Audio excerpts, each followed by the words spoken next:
अब हमें कैसे विश्वास हो, इस बात का कहाँ कहाँ प्रमाण है कि वर्तमान में सतगुरु रामपाल जी ही साक्षात कबीर परमात्मा है, ताकि प्रमाण देखकर हम दृढ़ हो जाएं और पुनः पहले वाली गलतियां करने से बचें और इसी जन्म में पूर्ण मोक्ष प्राप्त करें। भाइयों और बहनों, गुरु को परमात्मा मानने के दो ही तरीके हैं, समर्थता और शास्त्र। अर्थात जब जब कबीर परमात्मा सतगुरु रूप में धरती पर प्रकट होकर अपने तत्व ज्ञान का प्रचार प्रसार करते हैं तो अपनी आत्माओं को भाग्य से अधिक सुख प्रदान करते हैं। और निसंदेह दो नहीं, सौ नहीं, बल्कि हजारों लाखों की संख्या में भगत भाई बहनों का सतगुरु रामपाल जी भगवान की शरण में आने के बाद प्राप्त हुए अकल्पनीय सुखों का वर्णन करते करते मुंह का थूक सूख जाता है, परंतु उनकी बातें पूरी नहीं हो पाती हैं। बांझ को पुत्र, निर्धन को धन, अंधों को आंखें, रोगी को स्वस्थ शरीर, लाखों का जीवन एक्सटेंड करना, साथ ही मुर्दों को जीवन दान, आदि आदि अनेकों सुख तो पूर्ण ब्रह्म परमेश्वर सतगुरु रामपाल जी रूंगे अर्थात मुफ्त में ही दे डालते हैं। असली सुख तो तत्व ज्ञान देकर मोक्ष की प्राप्ति करवाना है, जो उनके अलावा अखिल ब्रह्मांड में आचार्य शंकराचार्य तो छोड़िए कोई देव और महादेव भी प्रदान करने में सक्षम नहीं है। समर्थता के साथ साथ आपको शास्त्रों से भी प्रमाणित करके बताते हैं कि वर्तमान में सतगुरु रामपाल जी स्वयं ही कबीर परमात्मा है और उनके अतिरिक्त यदि दाढ़ी मूंछ वाली कबीर जी के समझे जाने वाले काल्पनिक फोटो को कबीर भगवान मानकर उसमें जरा भी आस्था रखी तो फिर से वही युगों युगों वाली गलती दोहरा देंगे। दोपहर की आरती असुर निकंदन रमेणी में वाणी संख्या 110 और 111 में लिखा है कि साहिब तख्त कबीर खवासा, दिल्ली मंडल लीजे वासा, सतगुरु दिल्ली मंडल आईसी, सूती धरणी शूम जगाईसी। देखिए प्रमाण, और अपने सतगुरु के अलावा अब किसी अन्य में परमात्मा को देखना तुरंत त्याग दें। तो भाई और बहनों, ये आपके सामने है पवित्र पुस्तक ज्ञान गंगा, सतगुरु रामपाल जी परमेश्वर जी के द्वारा लिखित है और इसका पेज नंबर है ये 15 पेज नंबर पर यह साबित हो जाएगा कि वर्तमान में धरती पर सतगुरु रामपाल जी के रूप में स्वयं कबीर परमात्मा साक्षात प्रकट हैं। कैसे? आपने एक वाणी सुनी होगी परमात्मा की, 650 साल पहले जब कबीर परमात्मा ने धर्मदास जी को निमित्त बनाकर कबीर सागर लिखवाया तो कबीर परमात्मा ने कहा कि जब आवेगा 5505 तब ये वचन मेरा होगा साचा, 5000 और 500 जब कलयुग बीत जाए, महापुरुष फरमान तब जग तारण को आए। यानी जब इस कलयुग के 5500 वर्ष पूरे हो जाएंगे तो परमात्मा ने कहा था कि मैं स्वयं जाऊंगा और अपनी आत्माओं को काल के जाल से बाहर निकालूंगा, उनको ज्ञान समझाऊंगा। यानी उस वाणी के अनुसार कबीर परमात्मा ने सन 1997 में खुद ही चलकर आना था, क्योंकि कलयुग के 5500 वर्ष सन 1997 में कंप्लीट होते हैं। तो जब हम ये पढ़ेंगे तो हमें मालूम होगा, हमें ये पता चलेगा कि धरती पर वर्तमान में सतगुरु रामपाल जी स्वयं ही कबीर भगवान है। कैसे? देखिएगा, यहाँ पे लिखा हुआ कि संत रामपाल दास जी महाराज का जन्म श्री नंदराम जाट के घर 8 सितंबर 1951 को गांव धनाना, जिला सोनीपत, उस समय जिला रोहतक में हुआ था। ये तो क्या है भाई और बहनों, परमात्मा अपने आप को छुपाते हैं, क्योंकि जब परमात्मा धरती पर आते हैं तो एक मनुष्य के जैसी वो लीला करते हैं। तो परमेश्वर अपने आप को छुपाते हैं, अपने ज्ञान से अपनी पहचान करवाते हैं। आगे हमारे मतलब की जो चीज़ है उसको हमने देखना है। आगे परमात्मा इसमें क्या कह रहे हैं। परमेश्वर कबीर जी ने भी कहा था कि जिस समय कलयुग 5500 वर्ष बीत चुका होगा, मैं गरीबदास वाले 12वें पंथ में आगे स्वयं ही आऊंगा। कबीर परमात्मा ने क्या कहा कि जब कलयुग 5500 वर्ष बीत चुका होगा, मैं गरीबदास वाले 12वें पंथ में आगे स्वयं ही आऊंगा। संत गरीबदास जी द्वारा मेरी कबीर परमेश्वर की महिमा की वाणी प्रकट होगी तथा गरीबदास वाले 12वें पंथ तक के साधक मुझे आधार बनाकर वाणी को समझने की कोशिश करेंगे, परंतु वाणी को न समझकर सतनाम तथा सारनाम से वंचित रहने के कारण असंख्य जन्म तक सत्यलोक प्राप्ति नहीं कर पाएंगे। यानी जो गरीबदास जी के पंथ से दीक्षित होंगे उनका मोक्ष नहीं हो पाएगा।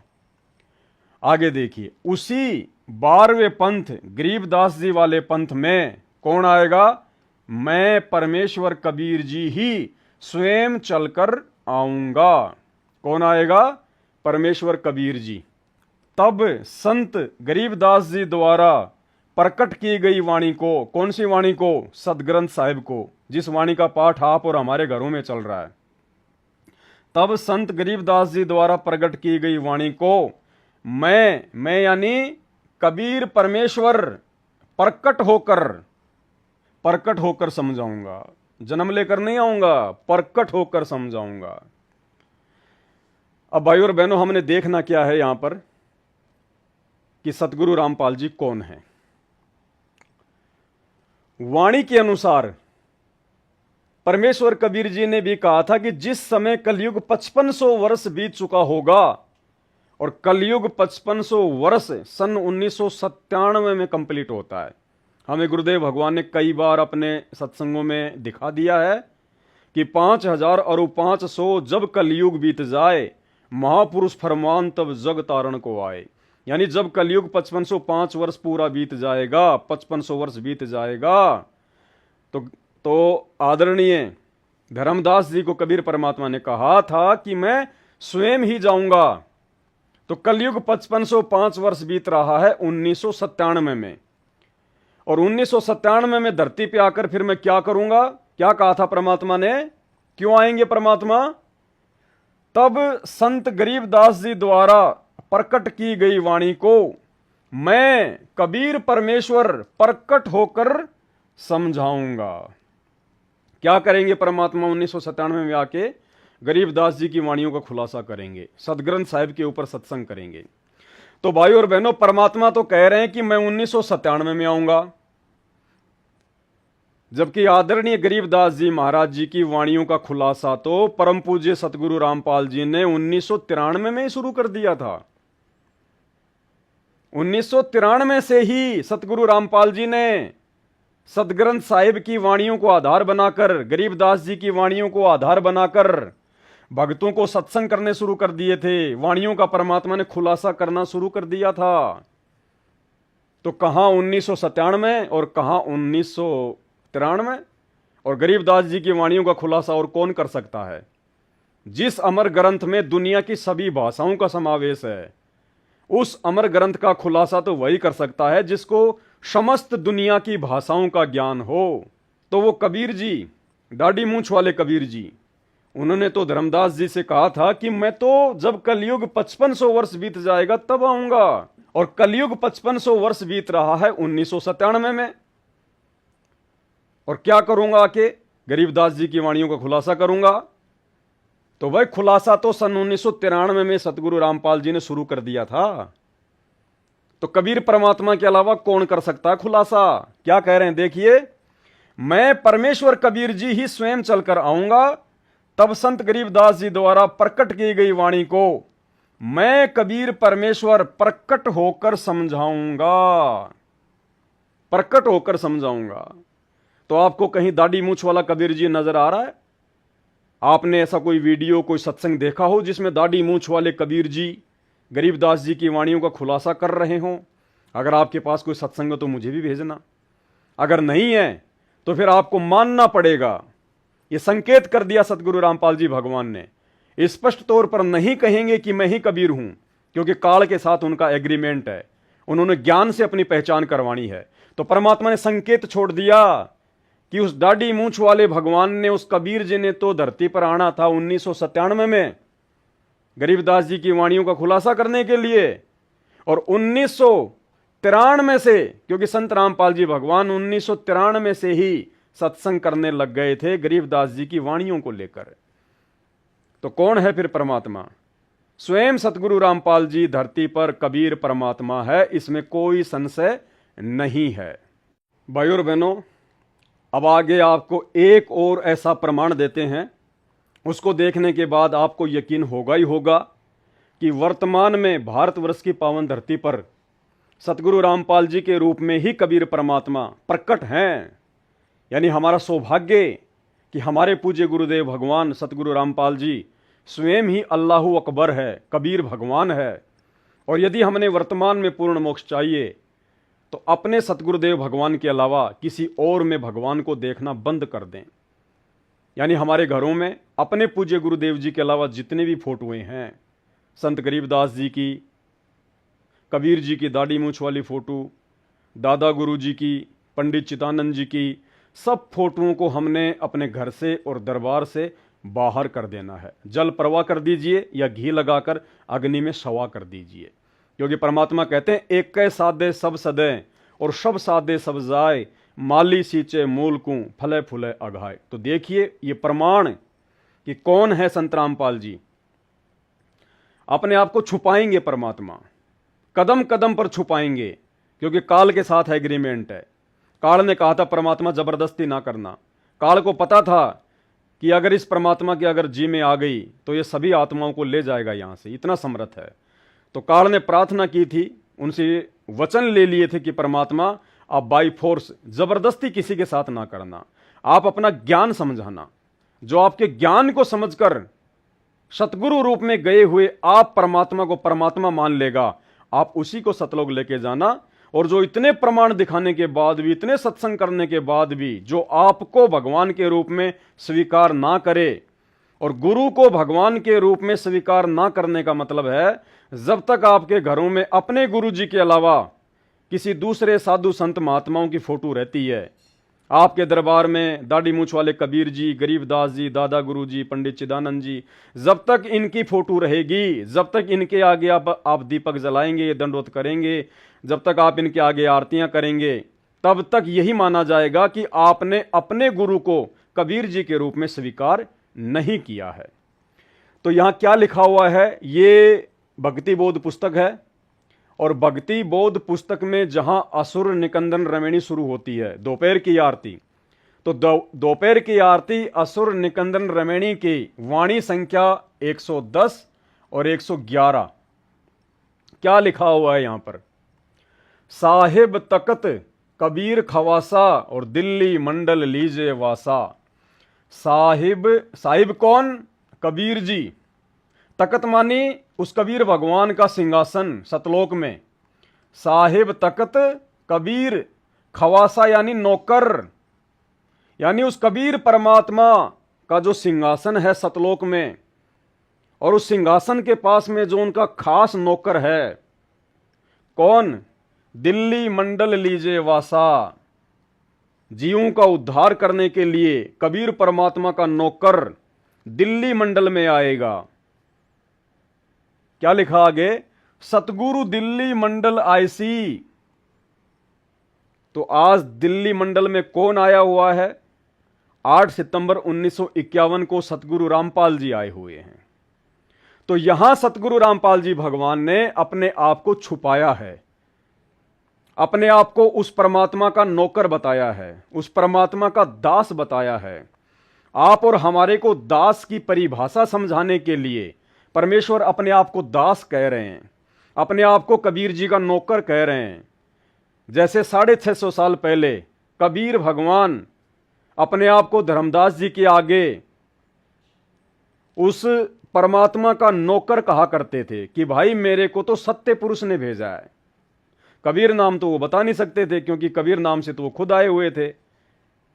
और अगर खुद कह देते कि धर्मदास मैं भगवान हूं, मैं परमात्मा हूं, तो धर्मदास मानता नहीं इस बात को। तो परमेश्वर ने खुद अपने आप को छुपाया कबीर जी होते हुए, और क्या कहा करते थे कि भाई मेरे को तो सत्य पुरुष ने भेजा है तुम आत्माओं को ज्ञान देने के लिए। और नाम क्या धराया उन्होंने, कबीर दास। क्या वो दास है, वो तो स्वयं परमात्मा है, भगवान है, दास तो हम हैं उसके, लेकिन फिर भी परमात्मा ने अपने आप को दास कहा। तो ठीक इसी प्रकार यहां पर सतगुरु रामपाल जी भगवान स्वयं को कबीर परमात्मा का नौकर कह रहे हैं। साहिब तकत कबीर खवासा, दिल्ली मंडल लीजे वासा। सतगुरु दिल्ली मंडल आईसी और सूती धरणी सोम जगाईसी। यानी यहां तो परमात्मा ने असुर निकंदन रमणी की वाणी संख्या 110 और 111 में स्वयं को कबीर जी का नौकर घोषित कर दिया। लेकिन भाई और बहनों, ये तत्व ज्ञान परमात्मा ने हमें इसीलिए दिया है कि हम अपने गुरुदेव के संकेतों को समझें। परमात्मा कहते हैं कि शब्द सैन सतगुरु की पहचान है, वो पावे अटल सुहागरे। जो आत्मा अपने गुरुदेव के सत्संगों में किए गए संकेतों को समझेगी, वही आत्मा सतलोक जा पाएगी। तो यहां तो इन वाणियों में परमात्मा ने स्वयं को कबीर जी का नौकर साबित कर दिया, उनका दास साबित कर दिया। और दूसरी तरफ आपको दिखाते हैं, ये पुस्तक है आध्यात्मिक ज्ञान गंगा। क्या पुस्तक है? आध्यात्मिक ज्ञान गंगा। इस आध्यात्मिक ज्ञान गंगा के पेज नंबर 541 पर, पेज नंबर 541, पुस्तक का नाम है आध्यात्मिक ज्ञान गंगा, आप सबके साथ में है। यहां आपको पता चलेगा कि संत रामपाल जी कौन है, क्यों स्वयं को छुपा रहे हैं। संत रामपाल जी स्वयं कबीर जी हैं या कबीर जी के भेजे हुए नौकर हैं, यहां आपको स्पष्ट हो जाएगा। क्या कहा परमात्मा ने, यहां से लीजिए, ये देखिएगा, वही वाणियां हैं। संत गरीबदास जी ने असुर निकंदन रमेणी में कहा है, क्या कहा है? वही वाणियां 110 और 111 नंबर। साहिब तकत कबीर खवासा, दिल्ली मंडल लीजे वासा, सतगुरु दिल्ली मंडल आईसी, सूती धरणी सूम जगाईसी। भावार्थ है कि संत गरीबदास जी वाला 12वां पंथ तो काल तक साधना बताने वाला कहा है, इसलिए केवल कबीर महिमा की वाणी ही संत गरीबदास जी द्वारा प्रकट की गई है। उसमें कहा है कि कबीर परमात्मा के तकत अर्थात सिंहासन का ख्वास अर्थात नौकर दिल्ली के आसपास के क्षेत्र में आएगा, यानी संत रामपाल जी के विषय में कहा गया है। वह उस क्षेत्र के कृपण अर्थात कंजूस व्यक्तियों को परमात्मा की महिमा बताकर जगाएगा, अर्थात दान धर्म में उनकी रुचि बढ़ाएगा। वह 13वां अंश कौन? 13वां अंश कौन है? सतगुरु रामपाल जी भगवान। पहले आपको छोटा सा वीडियो दिखाता हूं एक, जिसमें सतगुरु रामपाल जी स्वयं कह रहे हैं कि वे कौन हैं। वे स्वयं को 13वां अंश कह रहे हैं, सुनिए। यानी 12वां पंथ गरीबदास जी के द्वारा जो चलाया जाएगा, उसमें मेरी महिमा का कुछ कुछ उजियारा सा होगा, क्लियर नहीं होगा। और 13वें वंश मिटे सकल अंधियारा। बोल सतगुरुदेव की जय।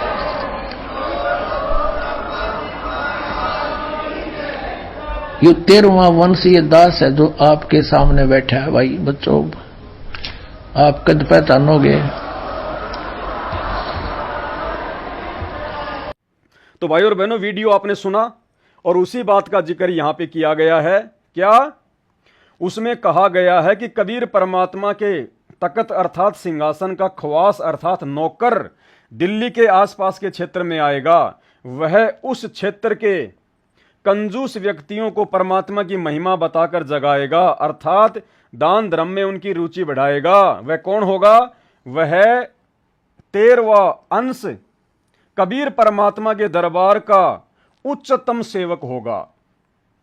यानी सतगुरु रामपाल जी भगवान के विषय में यहां कहा गया है कि जो 13वां अंश होगा वो उस कबीर परमात्मा के सिंहासन का हाई फाई सेवक होगा, उच्चतम सेवक होगा। तो यहां तक तो यह साबित हो गया कि संत रामपाल जी कौन है? कबीर परमात्मा के नौकर हैं, उनके सिंहासन के पास में रहने वाले उनके विशेष सेवक हैं।